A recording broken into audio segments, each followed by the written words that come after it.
The webinar has started. All right, perfect, great.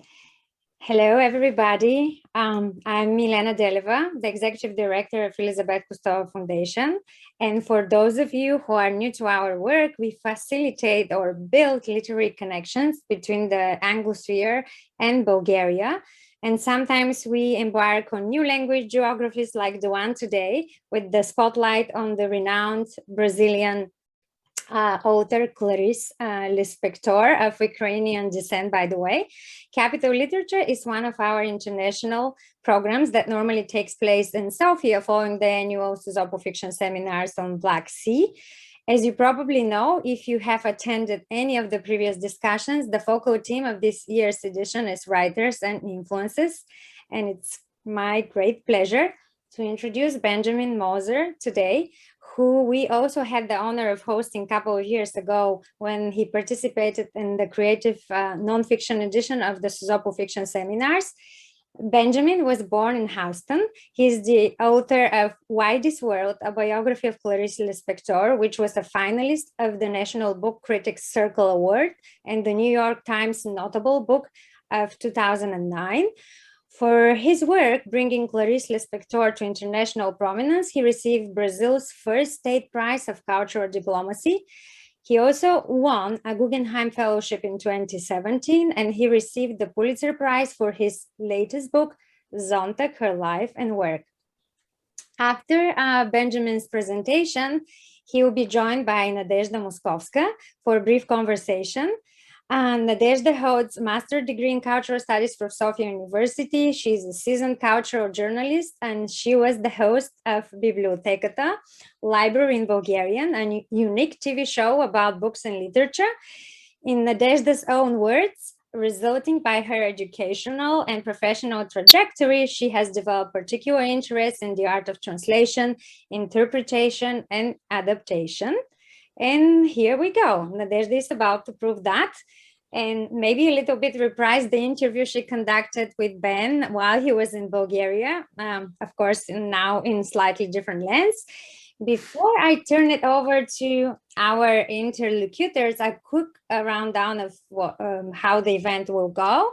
So the presentation and the moderated conversation will be hopefully followed by Q&A. So although we don't see you, we would love to hear from you. Feel free to post your questions during the conversation already using the Q&A feature of Zoom. And if you're watching us now through the live stream on Facebook, and you need translation in Bulgarian, you need to join the webinar from Zoom, because only the original audio will be streamed, and the link will be posted on Facebook. Ако гледате събитието във Facebook и имате нужда от превод, моля да се присъедините към вебинара в Zoom. We will post the code of discount for the books that are published by Clarice Lispector in Bulgarian in the chat as well. I would like to thank the US Embassy and Sofia's municipality for supporting the series, and our interpreter today, Elena Alexieva.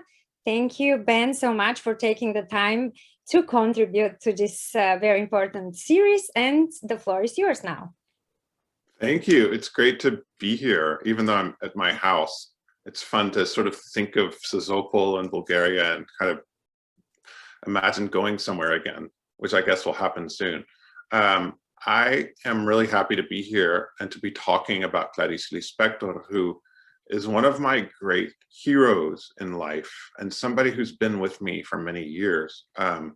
I first discovered her in university in the United States. I had lived in Europe a little bit when I was younger, and so I went back to the United States for college, and I thought I would study a different language. So I thought I would study Chinese, which was this idea that I had developed because it was Asia, and I thought it would be interesting to do something completely different.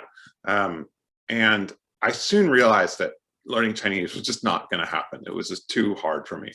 So I had to take another language, and I switched to Portuguese only because it was the same time as Chinese. It wasn't like I had any relationship to Portuguese or to Brazil or to Portugal.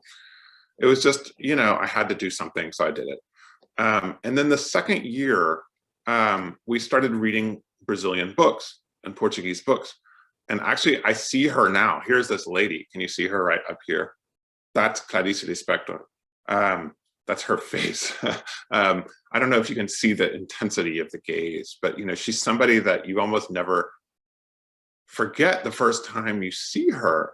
I had never heard of this person, but as soon as I started reading this book, which unfortunately is not one of the ones translated in Bulgarian, even though it's short, it's less than 100 pages long, called The Hour of the Star, I was completely sold on this woman and completely obsessed. And I later learned that people get obsessed with her.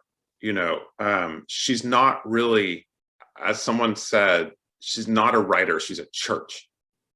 And I love that because you really feel this connection to her that's almost like the connection that you feel through a religion or through the national anthem or something. I mean, it's very emotional, it's very powerful, and it goes very deep. And I had as a mission, in fact, the way I know Elizabeth Kosova is that what she has done with Bulgarian literature was something that I had to figure out how to do for this, not all of Brazilian literature, but this side of Brazilian literature, which is how do you bring an unknown writer into another language, especially a dead person, a person who's quite difficult, in fact. Nobody's paying you for it, nobody really cares. Like, how do you make somebody come alive again? And Elizabeth, I was writing about this and I knew about Elizabeth and her foundation, and I called to interview her about how she had done it. And Bulgaria, it's what, like 8 or 9 million people, right? I mean, Brazil is 220 million people, and it has this huge literature, and you feel, as soon as you start working with this stuff, you feel how much is there and how much should be transmitted and how much should be translated and how much should be brought to bigger attention. So that's how I met Elizabeth, just talking about different strategies, different countries, different circumstances. But so here we are. I wrote a book in 2009 that Milena mentioned, which is called Why This World, which is a biography that I worked on for many years. And then I had this challenge, which was, how do you introduce somebody, you say her name, you tell her story, but the books aren't really available. So I've now spent almost 20 years. I've done other things, of course, too, like Milena mentioned, but I've spent almost 20 years. Every single day I work on Clarissy, and I think we've just published the 12th volume in English of her work. We're getting towards the end, but we're not at the end yet. I will probably be 50 by the time I'm really finished with her. But then, maybe it'll come out in Bulgaria. Maybe it'll come out in Greece or in, China. You see that it grows and grows, because I think the more people that are introduced to her, the more people feel the power of her and the special place that she occupies, not only in literature, which is such a boring concept. Literature always sounds to me like something you study. It sounds like something you go to school for. But Clarissy herself says that literature isn't, what does she say? It's life living. It's not just a book, it's not just paper. And so she's given me an enormous amount into my life. And I've given her some back by publishing her books, by translating her, by trying to do things like this, to make her better known in another country. And really, it's been one of the great experiences of my life. And really everything that I've ever accomplished, I think, professionally comes out of my love for her, in all these different ways. She made me a writer. She made me, she challenged me in a way to try to be not on her level, because I don't think very many people are on her level, but to try to do something for her, because she did so much for me. So that's kind of my interpretation of the thing about influence. It's not that like I write a sentence that sounds like the sentence she wrote, because nothing I write, we're very different people, but it's more of she's like a spirit for me. She's always with me. So that's kind of a little bit, just as an introduction. Yeah.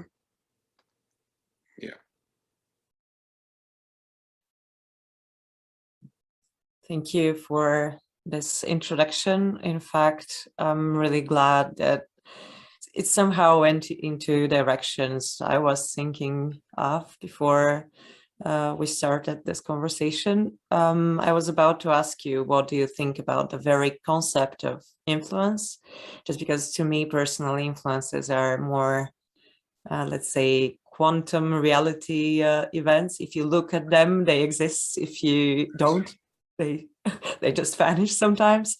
But what do you think about influences? I'm not only asking about the influence of Clarice on you, but also about influences. People have been speculating a lot about other writers that have influenced her, but how do you see influences in general? Well, I think it's very rare that it's really direct. I mean, I'm writing now about painting. And in painting, you can see that if you were trained by this artist when you're young, then your figures, like the way you paint drapery, you know, clothes and hair and stuff, that you can borrow that pretty directly from other things. But I don't really think that's how it works in writing. I think it's more of a, like, what are the values you take away from it? And values are also something that are sort of quantum, you know, because values in literature, it's not like when you go to church, speaking of church, and you learn a catechism. You know, they say the Father, the Son, and the Holy Ghost, and you say the Father, the Son, and the Holy Ghost. That's not how literature works. You know, literature gives you a kind of opening of your mind, and it gives you an expansion of your feelings. But it doesn't give you, it's not so physical. You know, it's not like a painter can paint clothes in a certain way and then you can do it. It's very subtle, and I think that's why it's interesting and kind of mysterious. Okay. You've been speaking a lot about things that you somehow felt you shared with her family, this general cultural background. But do you think that, I don't know, through all those years, have you changed your view on what has really drawn you to her and what made you dive into her story? Was it her text, her literature, what she has written, or this whole mystical and mythical creature that you... It has changed. I think, like, sometimes I haven't looked at Why This World for years. The other day I looked at it because I was looking something up that I forgot, and I just looked through it again. And some things I thought, well, okay, I thought it was still good, actually, which is always kind of terrifying. You know, you look back and you think, oh God, you know, but I didn't have that. But I did think my first impression of her was a physical impression. It was her face. She's extremely attractive looking, but she's not attractive in the way that, like, just a beautiful woman is attractive. She's attractive in the way that somebody's attractive, that it's like a magnetism. You know, she has this kind of aura to her. And that can be wrong. You know, just like in sexual life, you can be attracted to somebody and it's wrong. I mean, maybe it's correct to be attractive, but the person themselves is not attractive or becomes less attractive. But some people, like, if it's really true love, you know, the person becomes more attractive and more interesting and more beautiful. And with her, I think it's really a physical thing. I mean, it's like, it's a heart thing. It's a physical thing in the body that I feel with her. And she, but, you know, so over the years of doing all these books, I should have had them here so I can show you how many there are. It's insane. But, like, I've spent years working on this, and she never gets tired to me. It's so, I mean, the brilliance of her mind, the beauty of the language. You know, sometimes I think I'm not so interested in this one book. You know, I think, okay, do I have to do this again? But then I reread it and I find new things in it. And I mean, it's just always, I think any great artist is like that. You don't really get tired of the person. What I felt, I have to mention her latest Bulgarian translator. Her name is Darinka Kircheva, and thanks to her Bulgarian translation of Clarice, I had I had personally physical experience while reading. It's so vivid, and I believe as far as I have read Clarice in English, I have had this. She writes a lot about life and about this existential aspect of being alive and feeling alive. And the Bulgarian translation brings those things, I think, linguistically somehow. But I have to admit that apart from the Foreign Legion and Family Ties, just because they have been translated into Bulgarian, I haven't read that much. I tried, but in English I didn't feel okay. What is it to you that you have been able to read her in Portuguese? What is... Well, I'm very lucky just because my Portuguese is good, so I can read it. Her Portuguese is not easy, so the English isn't easy either. We try to keep it difficult because it's very tempting to make it kind of clean. There's nothing clean about it. I mean, it's very poetic. You know, she breaks up sentences, she moves things around. It sounds strange to Brazilians. Actually, when my biography was translated in Brazil, all these correctors and editors went over it. And in fact, they all corrected her Portuguese, which is kind of funny because she's the absolute queen of Brazilian literature, but she still sounds wrong to Brazilians. You know, you kind of want to move it around and stuff. But so, I mean, it's a real privilege to read it in the original. But tell me about your physical experience. I'm kind of interested in what you mean by that. It's just this feeling of her being, the text, not her, even so sincere and so direct that you feel it in your gut. This is what you would say in English. Sometimes I felt sick, sometimes I felt far better than 5 minutes before. I just had those physiological reactions sometimes to her writing. Well, this is okay. I mean, this is the correct reaction, if you can talk about a correct reaction. So because she's so famous in Brazil, and she kind of dominates Brazilian literature in a way that nobody else does. People, you know, you have to read it in school, you have to to get into university, you have to do this and that. And some people don't like it. And they're kind of embarrassed because not liking somebody like that, it's like insulting the flag or something, you know, it's like really embarrassing. But I always tell people, like, if you don't feel it, you don't feel it, it's fine. You can't force yourself to feel it. If you do feel it, then it's very powerful, but you can't force, you know, the reaction that you have, like, that's something you can't fake. You can't force yourself to have a reaction you don't have. So, and if you don't like it, once you have it, you cannot be forced to go on if it feels bad. It's right, and bad. and that's fine. Read something else. Yeah. There's a lot of books, you know, but it's funny that like she became this kind of required subject.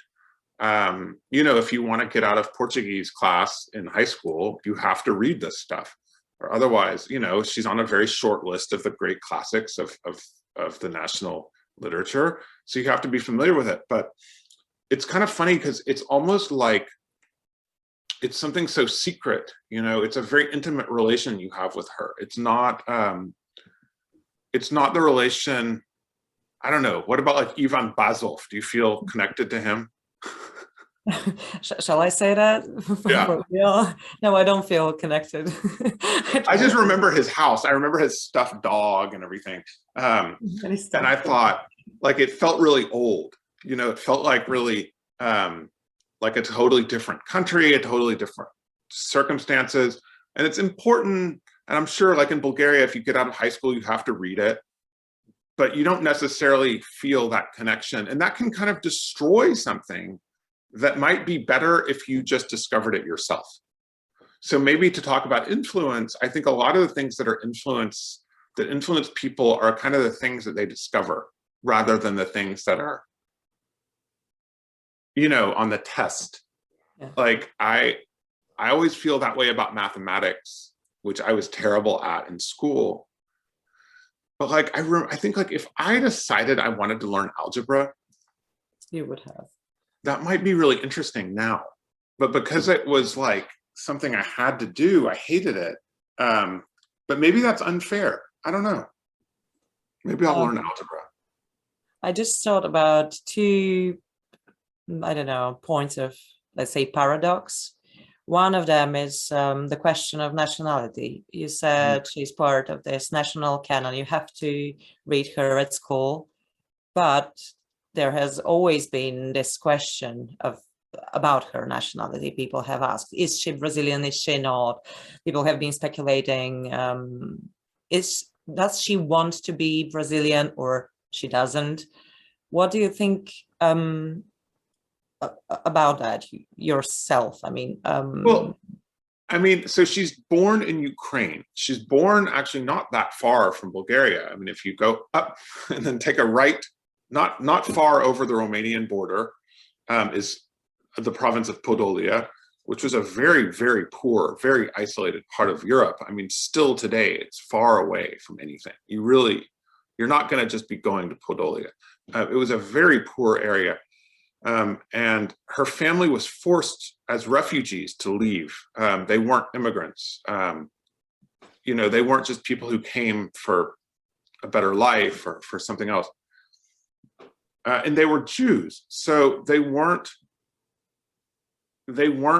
part of a sort of national story that people in Brazil could understand.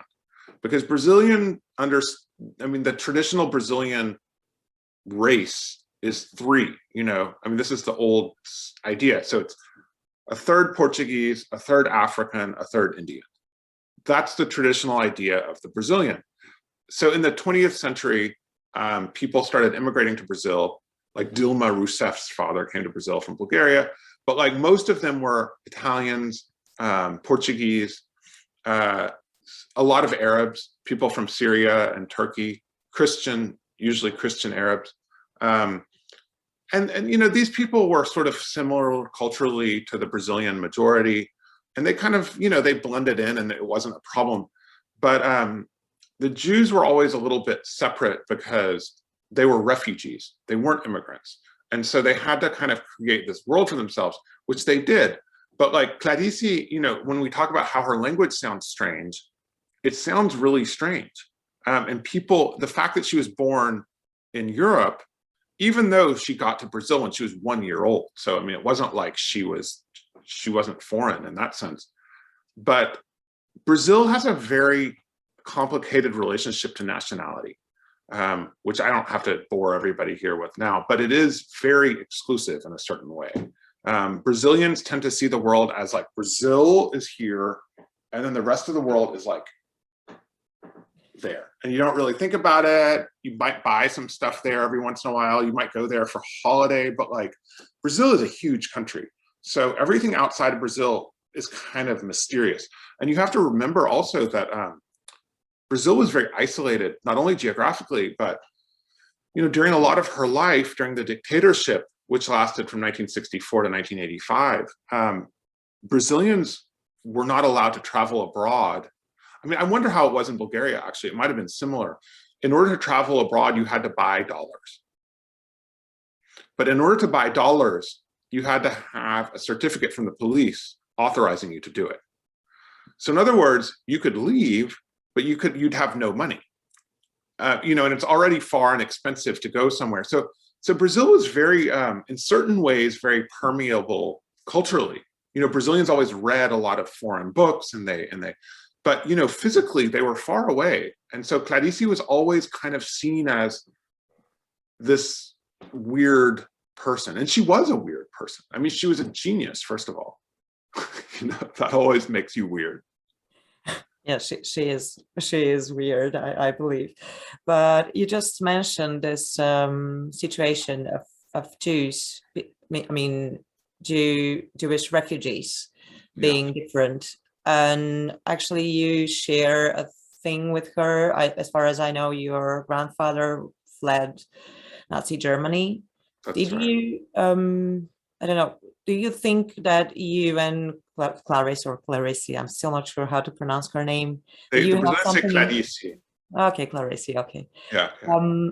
Had you ever assumed that there might be something in common between you and her before you started your research? Well, yeah, because I have that background. So it's not my whole family, it's part of my family. My grandfather was from Berlin, and he came to the United States in 1938, which is a very long story. But I know those people. Now, he had a very different background. I mean, being from Podolia is very different from being from Berlin. I mean, my family were well-to-do, professional, urban people. I mean, my grandfather was a lawyer. You know, I mean, if you read about Podolia in my book, I mean, these are really, really poor people. They weren't, you know, but at the same time, I know, it's funny to say this, but I know what Jews are like. In a funny way, like if you were in Brazil and you saw a Bulgarian, you would see that they were Bulgarian. Like it would be 3 kilometers away and you could just tell. And then you say, well, like, well, how can you tell she's Bulgarian? She looks totally like everybody else. But you can say, no, like her hair and her glasses and her lipstick and whatever. You can always tell. So I can tell that with Jews. And it was really funny that I didn't realize that until I started working on this book. And then I saw that people, like the way that, like Clarissy's sister, who I loved, who was still alive when I started this book, she was so much like my grandmother, even though she spoke Brazilian Portuguese with a very specific accent from northern Brazil, which is kind of considered a funny accent in the South, like in Rio. But like she was exactly like my grandmother. Like I knew in Brazil, it's so funny, because Brazil always had a lot of problems with crime. I mean, it got worse now. But so there's 2 kind of taxi services you can take. And one of them is just the regular taxi you take on the street. And the other one, you call and you get a number and a confirmation.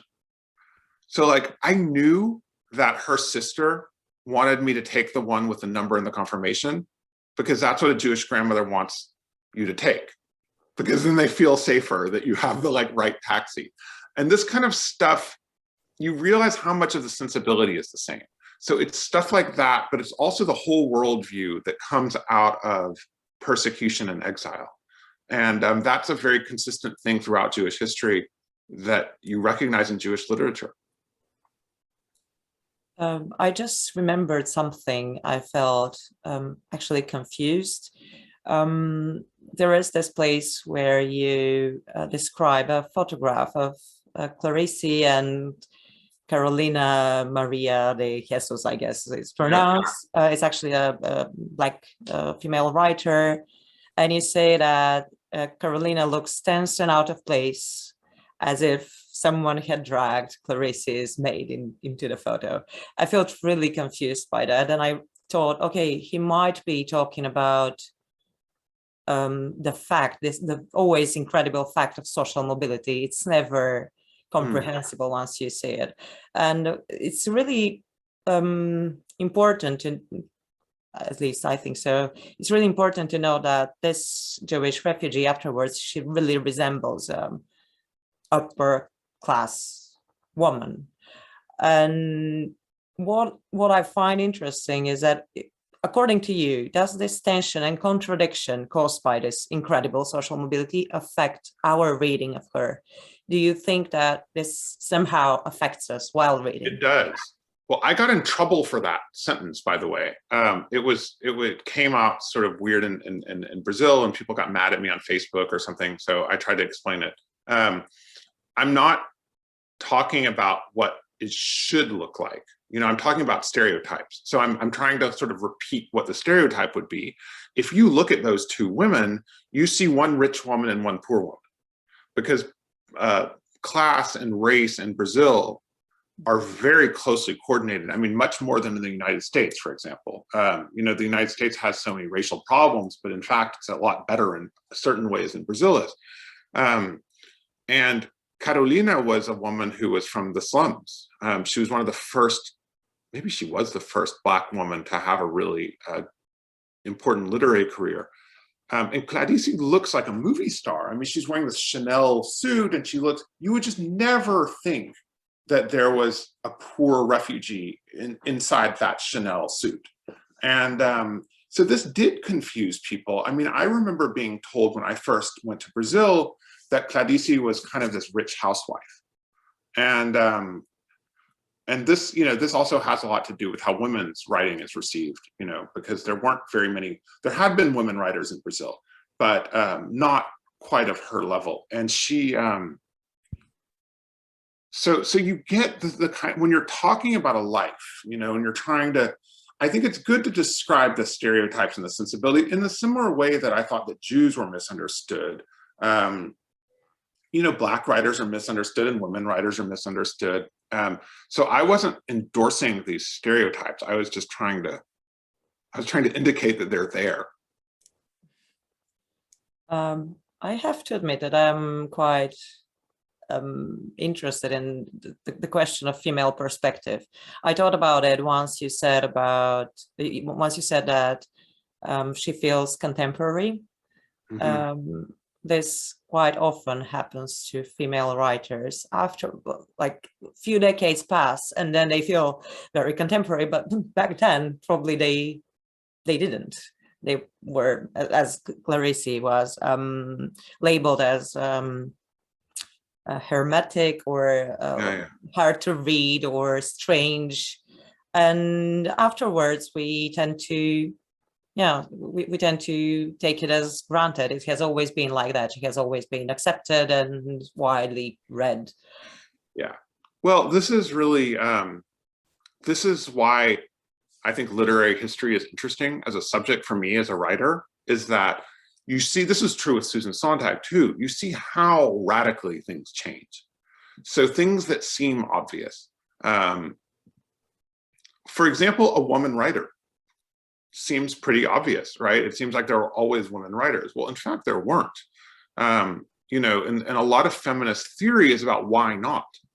And there's all these barriers to women writing, mostly just practical. Women have children, women have husbands, women aren't educated as much as men, traditionally, I mean. And so they just don't get a chance. And so it's always really exceptional, especially in those, the more generations you go back. And of course, in fact, Clarissy was one of the very first women who managed to have a full literary career from the time she was, basically a student until her death in Brazil, but also really in anywhere. But yeah, it does change. And I think it's interesting to make it sort of like the question about race or about Jews or about gay people or whatever.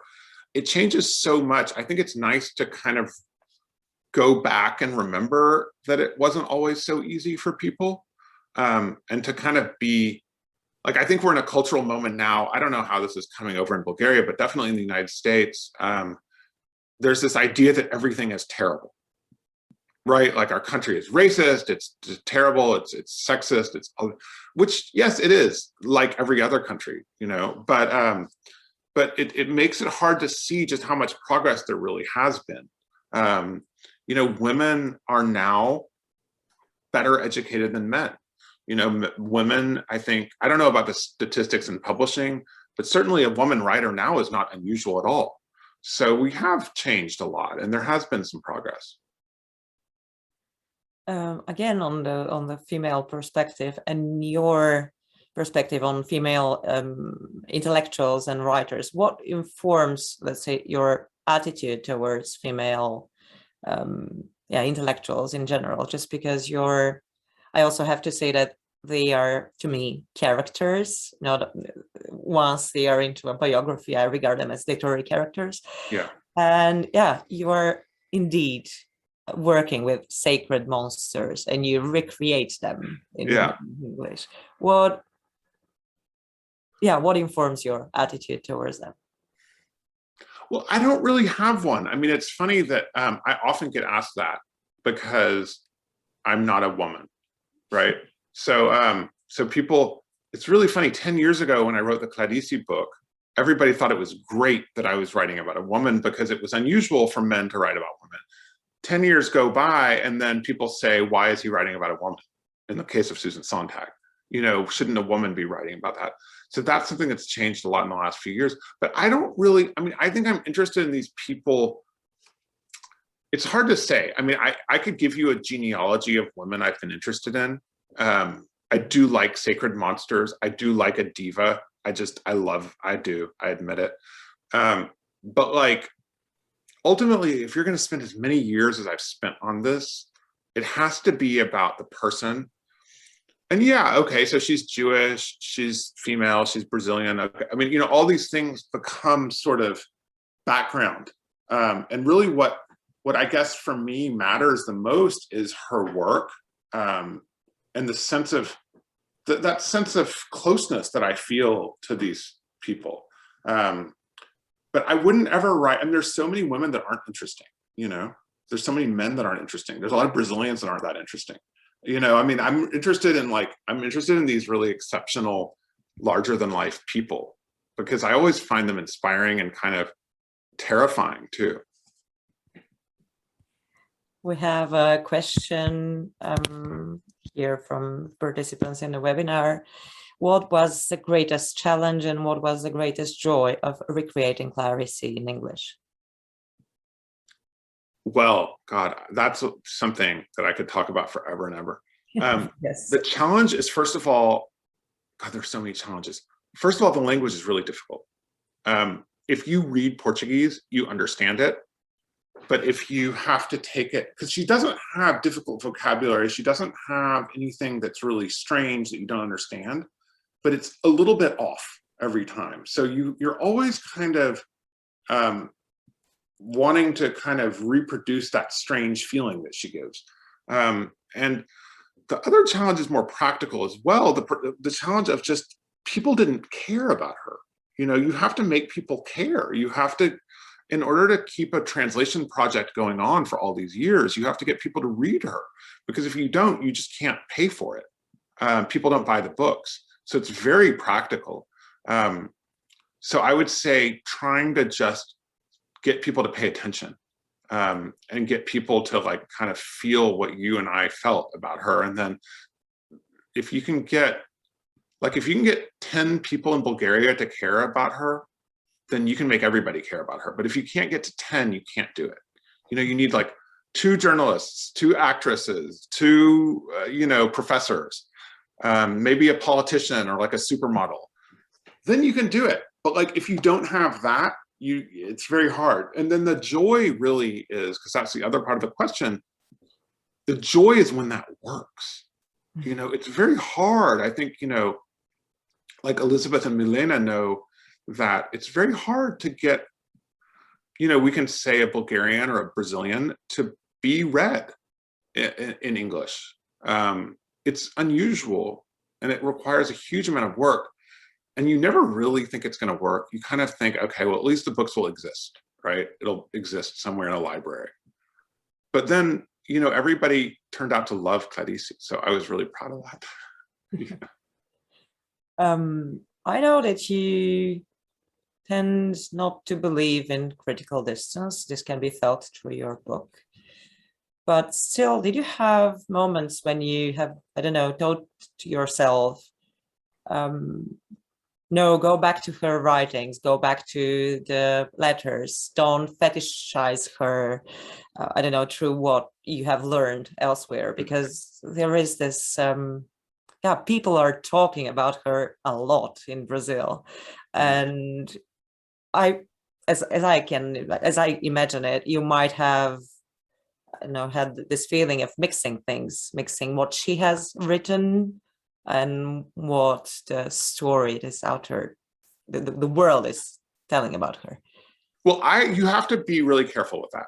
I deliberately decided, I actually did something terrible. I just threw away a bunch of critical books about her that I've had, because there are hundreds of books about her. And I have them all here on these shelves. And you can see I have a lot of books, and this is not all the books I have. Every once in a while, I thought, okay, it's been 10 years. I need some room. I'm not going to look at these books again. But even when I was doing the book, I thought, if you want to write a book about Clarice Lispector, go ahead, you know, but that's your book. And this is my book. And I want to write about my thoughts about her. I don't need to cite every single person who's ever written about her. I mean, in Brazil, it is millions. Like every single student of Brazilian literature or Portuguese, like they all love her. And so they all want to write about her, just like I did. But ultimately, I thought I have to just follow my own impulse. And what you say about critical distance, I think that people, it's very academic when you're trained academically, as I was. You want a footnote for everything you say.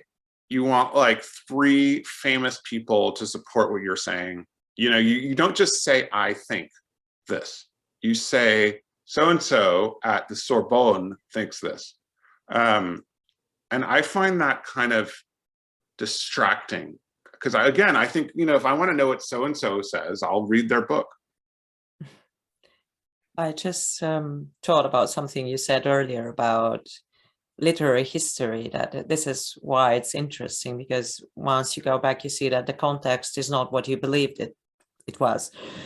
But actually, I think that Clarissy's texts are somehow misleading, because once you read them, they, I don't know how to say that, they are so strong that they stand on their own, and no matter what we make up, no matter what we say about historical context, they give you this impression of being here and now without the context. I know that it's not true. Yeah. As a reader, Well, no, okay, so I'm glad you said that, because that's not what I mean about her books. Her books are utterly now.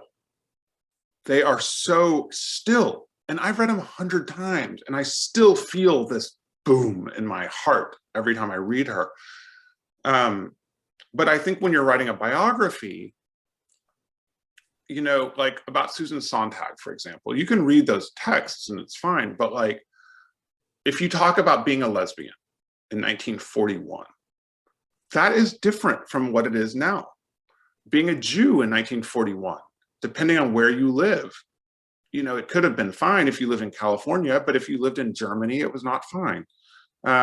There's all these kinds of things that change. And I find that that makes, it doesn't necessarily add something to your understanding of the text that you're reading. But I think that if the text has the impact it has, then it's natural to be curious about the person behind it. okay. I have to, okay, Milena is adding a question. You took the decision yourself and you made it a mission of your creative life to write and popularize Clarissy Lispector while you were commissioned to write a biography of Susan Sontag. Can you compare the two processes, be it on the level of influence or not? Well, so this is what I mean when I say my whole life came out of, or my whole career came out of my love for Clarissy, because I was, in fact, asked to write the biography of Susan Sontag after my first book was really successful. And, you know, nobody expected that book to be successful because everybody said, who's Clarissy Lispector? And I said, well, that's the whole point of the book, is that you don't know who she is and you're going to know who she is and you're going to be obsessed with her just like I am. And that's what happened with a lot of people. And then I was asked, so, you know, you asked me again about women, like, am I interested in certain women? Yes, of course I'm interested in certain women, and certain women I'm not interested in. But, you know, once you do 2 books about women, everybody thinks, oh, he's the one who writes about women, you know, but it's not that similar. And I was worried about doing Sontag because, well, first of all, I didn't know that much about her when I was asked to do the book. I knew a little bit, but I mean, I knew the things that every American who goes to university and studies literature knows, which is like, honestly, it's like 4 essays. Like, I think I read On Photography, which is like 100 pages long. But I know what a biography is. It's years and years and years. And I also knew that I was probably never going to love someone as much as I loved Clarissy, because she's just this towering figure. So I thought, oh, you know, this comes from somebody else's idea. But luckily, like, Susan is so interesting. And Susan also creates a very powerful emotional reaction, because she is this great hero And she really is just an unbelievably great woman. And she's also kind of a monster. She's incredibly brilliant. She can also be incredibly stupid. She's incredibly attractive and she's incredibly repulsive, you know? So when you're talking about writing about a character, like you see these people as characters once you're in the book, that's totally true. And I think that like ultimately what you really want from as a writer is you don't want like somebody who's always nice and harmless and doesn't do anything. Like you want somebody who's like, you know, this is why we're attracted to opera, you know, because like, or like Greek theater, like Medea kills her children. You know, Norma kills her boyfriend. Like, I think there's something in our daily lives. We're so used to kind of having these passions that we feel, but we're not really allowed to express in the same ways. You know, you're not allowed to say everything you want. You're not allowed to like tell everybody to fuck themselves. But like, it's sort of fascinating to watch someone like Susan Sontag who just does, you know? And so she becomes this character that I just thought was fascinating. But I don't think you should reproduce it. I think, you know, one thing is just very different. One book is different. One person is different.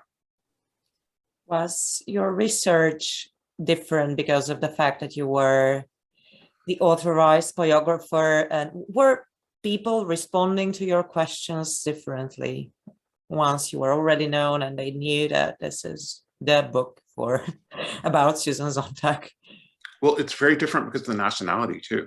You know, so I was talking about Jews in Brazil. So Jews will talk to me because I know how to talk to them because we have a similar cultural background. Just like you would know how to talk to an old lady in Bulgaria, like you know like what subjects are okay and what subjects are not okay, and you know like you don't come 5 minutes late, you come 5 minutes early. And I had that in Brazil, but I was also not Brazilian. So I actually didn't know as much as I would have thought in another direction. But one thing is I'm not originally born in New York, but I mean, I've lived a long time in New York, and Susan's world of New York intellectuals is something I know exactly. Like I know those people, they love to talk, first of all. They love to talk about themselves even more. So you just like, all you have to do, like I would have never put a microphone in front of a old Jewish person in Brazil, never. Because, you know, not only are they refugees, but they lived in a dictatorship. Like they're scared about stuff like that. They don't, you know, so you just talk to them in a funny way and, you know, in a specific way. Americans love a microphone. They want nothing more than to be recorded and to be on television, you know? So it's just a very different dynamic, and every person is different. I mean, I think, you know, I've interviewed so many hundreds and hundreds of people in my life that I got sort of good at trusting the feeling. I'm thinking about writing something about this, like how to interview people. Like, do you feel it different? Like, what's the difference between Bulgarians and like, what other countries, because you speak English, so you must get a lot of different countries in your work. I have to admit that I'm not sure if you asked me a question, because I was browsing through the questions. Oh, I see the questions. No, but so yeah. Do you feel a difference when you interview Bulgarians to when you interview foreigners? Of course I do. And I'm not sure if it's more because of me or more because of them. It's just the whole pattern I have about the whole idea of communication I have in both languages is different. And the very idea that I get more surprised in English just because I'm not used to that. But in Bulgarian, it just goes like that. You get to know things that you wouldn't imagine before that. But still, I'm used to that. This is where my childhood experience is. It's right.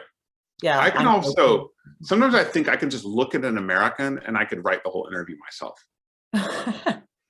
Like I can see the clothes, the hair, if you hear the accent, you hear you can just look at their, like, do they sit up straight or do they sit like this? You read so much, and it's always easier in your own culture. Yeah. But I like doing it because it's always, you just learn so much, and you know a lot too. You don't know how much you know until you've done it. Yeah, and you have to question this idea that you had before started talking to them, because they always surprise you. We have a question from Facebook. What matters the most, the plot, the dramatic situations, or the characters? It's again a huge question, but I know that you can. Well, I would say the characters again. I think that the plot and the dramatic situations are created by the characters. Like sometimes they don't mean to create them. So I'm thinking of like a lot of Sontag's love relationships. Because of the way she is, she creates certain patterns in her love affairs. But also in like Clarissy is someone who's such a strong character that everything around her kind of gets arranged in relation to her. But not because she's selfish or she's demanding, but just because she's like a magnet, and she sucks people in. So I think that like what happens in her life, I think that really strong people might tend to arrange things in terms of plot and situations. It comes from them. So if you understand the character, you understand why things happen. I think less powerful people, they get sucked along. But these kind of people, they kind of create history in a way. It's fascinating to see. You made me think about something. Again, a difference, I'm not sure if it's true, but I see this difference between Clarissy and Susan Sontag, which is the extent to which their own writing is autobiographical.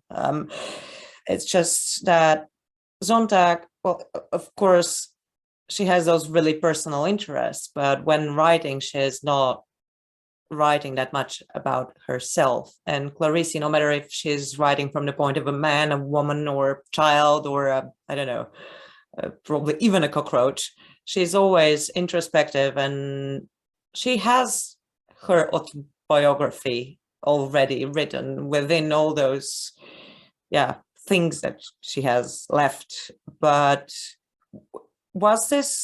did this make a difference to you while writing this? Well, I think everybody writes about themselves, but some people do it more deliberately.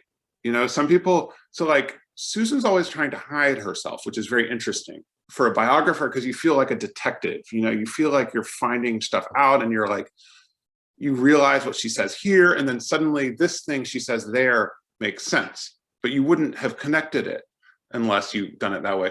Whereas Clarissy is so honest that it's a bit terrifying, actually, how honest she is and how much she reveals about herself. You think like you almost think you can't survive that degree of revelation. And in fact, Clarissy died quite young. You know, she died at only 56. And I think that part of it was she was exhausted by the revelation and by the ceaseless searching to be truthful and to reveal herself. Her great novel, The Passion According to G.H., is about how you can't survive that. So yeah, I mean, I think it's something that if you, as a biographer, you also don't want to reveal too much, because you want to leave people a bit of their mystery, because you can make people seem boring or seem banal, you know. Yeah. They have lunch, they go to sleep.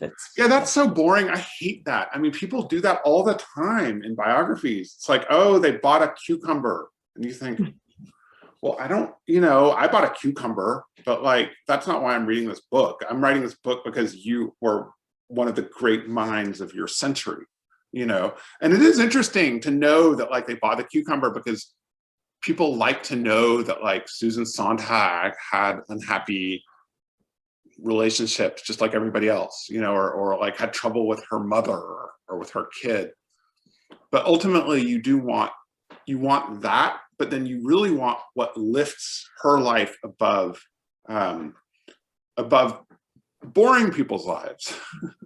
I have to say that cucumbers and buying, I don't know, strawberries from the market is boring even in documentary cinema, and it can't be Oh my God. less boring in literature. But we have another question from a participant. Could you reflect a little on Clarissy and the question of genre in Brazilian Portuguese and American English? Stories, chronicas or essays, novels, and her sensibility and style in the two languages. Well, okay, so these two languages, so speaking of Ivan Bazov, the only reason I mention him is, again, not only because it's Bulgaria, but I was interested in the fact that that first novel written in Bulgarian was written in 1912, which is fascinating. If you think about French or German or English, you know, or Portuguese, you have these very long literary traditions that go back centuries and centuries. And so what is it like for a Bulgarian in 1912 to write a novel where you have no novels? You have no, you know, you have literary history, but it probably comes from Turkey or it comes from Russia or it comes from France, but you don't, you're inventing a language. And the funny thing about Brazilian Portuguese is that even though it has an old tradition, books were banned in Brazil until 1808. Printing was banned, books were not banned, but you couldn't, everything had to be published in Portugal. So in fact, Brazil had centuries of not having, of having basically a language imported from abroad and not being able to write in their own language. So it's funny that you feel this in Portuguese still. You feel that it's still something being invented. You have these rules, of course, because every language has rules about grammar and spelling, but you also feel like they're still open in a way, they're still being modified. And so there's a great poetic power to Brazilian Portuguese that when you put it into American English, which is an incredibly standardized classical language that has been around forever. I mean, you know, English in general has probably the oldest literary tradition in the world that's still, of any language that's still being written, you know, it goes back to the 7th or 8th centuries.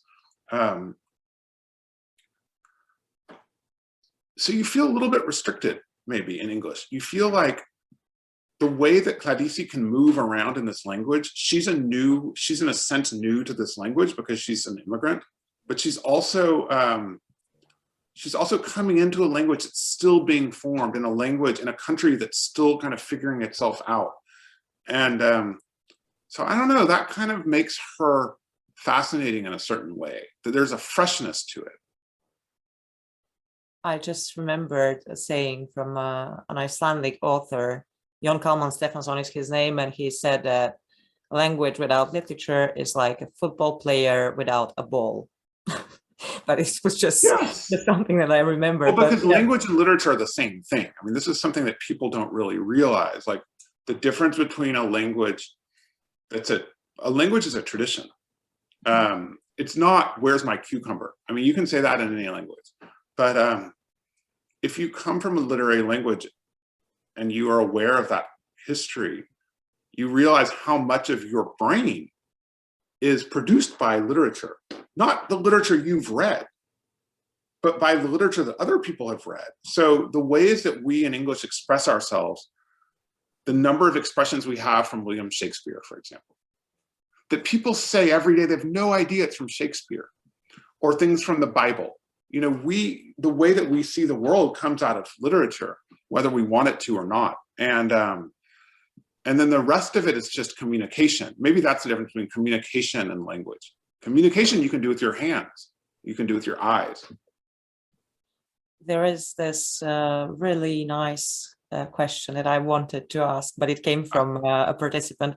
Is her influence on your work literary or philosophical, if we can use this categorization? Well, I think that Clarissy's influence on my work, I wouldn't say either. I would say it's moral. I would say the influence she has on me is this example. So like here she is like over my head, and that's actually a perfect place for her because she's always kind of looking down at me. She's always present in my mind. She's an example of what a writer should be and what a writer can achieve. I mean, under very exceptional circumstances, because not everybody's a genius. I mean, I'm not a genius. I'm good at what I do, but it's funny that like, you know, I'm very aware, like I'll never achieve what she achieved. But everybody, I think between this is something about influence I think is interesting. So like between who you are, your own talent, and the great minds of literature, you start off when you're young wanting to sort of imitate them, wanting to be like them, and you realize that they also had those figures. You know, so Clarissy read Dostoevsky. Now she's not Dostoevsky. I think in some ways she's more glorious in certain ways than Dostoevsky because she's much more modern. But everybody has an aspiration that they don't meet. So you don't have to meet it. I mean, everybody falls short in some ways.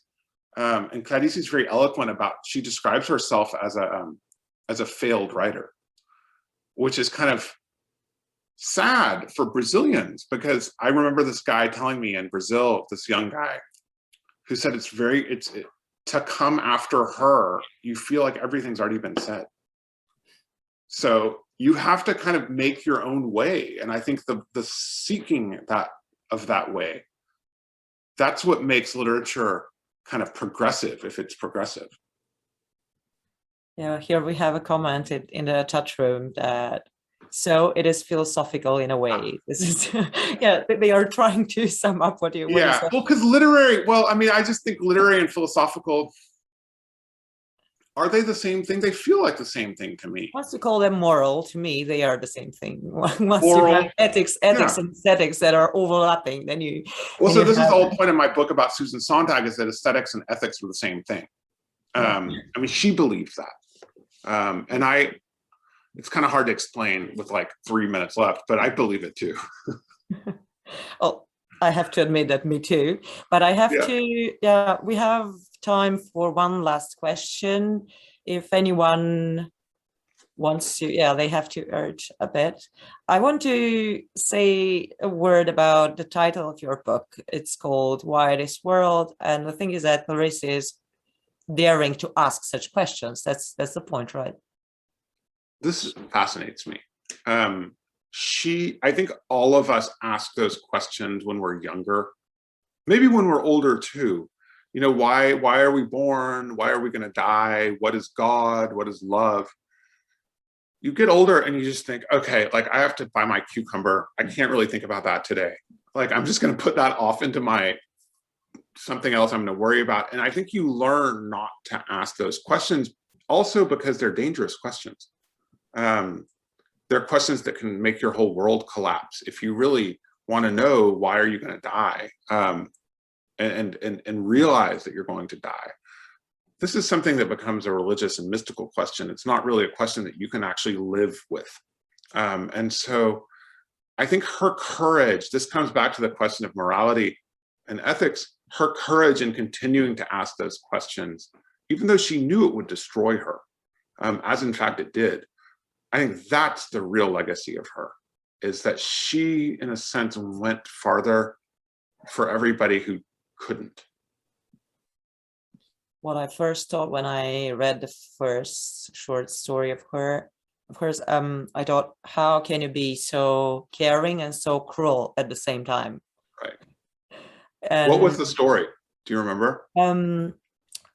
I just, it's about the monkey, about Lisette. Lisette, oh God, yeah. And one of her kids, when he or she says, "Oh, Mom, you look so much like Lisette," and I was really shocked by that. you know what I'm talking about? And she says, "Thank you, I love you too." Yeah, exactly. Yeah, it's very sweet, but and it's so. I think this is one of the things that you get out of the Jewish background and the background of pogroms and persecution and the Holocaust, is that there's no illusions about it.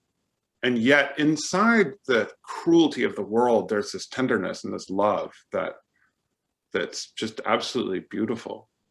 And this is what actually preserves life. If you cannot be cruel, you cannot take care of living things and of other people. This is what I think when I'm reading Clarissy. And something else, just because I'm really, please, our participants, ask another question. I really enjoy talking to Ben, but I want you to participate too. Something else that I thought is that even when I'm sure that she knows something from, let's say, something beyond or something transcendental, if you want. Even then, like in the next sentence, she tells me, well, I don't know. She dares to say that she doesn't know. She knows something, but she's brave enough to say, okay, I don't know what it's about. It's a mystery, and I love it like that. She respects the mystery. And I think also, especially if you know Brazil or Latin America, this is something I think is very female about her. I think that, like, I can imagine the guy, the male writer, he would come up with some explanation for it. Even if it was some bullshit explanation, he would have some explanation. Whereas she's very humble in a certain way. And she's also extremely aware of who she is. She has a kind of presence that is, and who she is isn't this great writer, this great figure, which is something I think people project onto her. Who she is just a person who's questioning. And she's very open about that in a way that almost feels sometimes humiliating, because you think, no, you're right, you do know about it. But she doesn't like that posture of knowing. She thinks that's it's kind of less. I think she thinks that not knowing, she says something like not knowing is so much vaster than knowing. I think that no one is asking more questions, and I think that we should put an end to this wonderful talk we had. I'm really glad we had you, and I'm grateful to Elisabeth Kostova Foundation that they invited me to moderate this discussion. I remember we were in that park in Sofia. Yeah, we were. In front of that kiosk, remember, with the library? Yeah. And now we're back. CapitaLiterature, and it's a public, like a library. It's like you can take it just for free, right? Yeah. Yeah, I remember it so well. It's fun to see you again. I'm glad to see you too.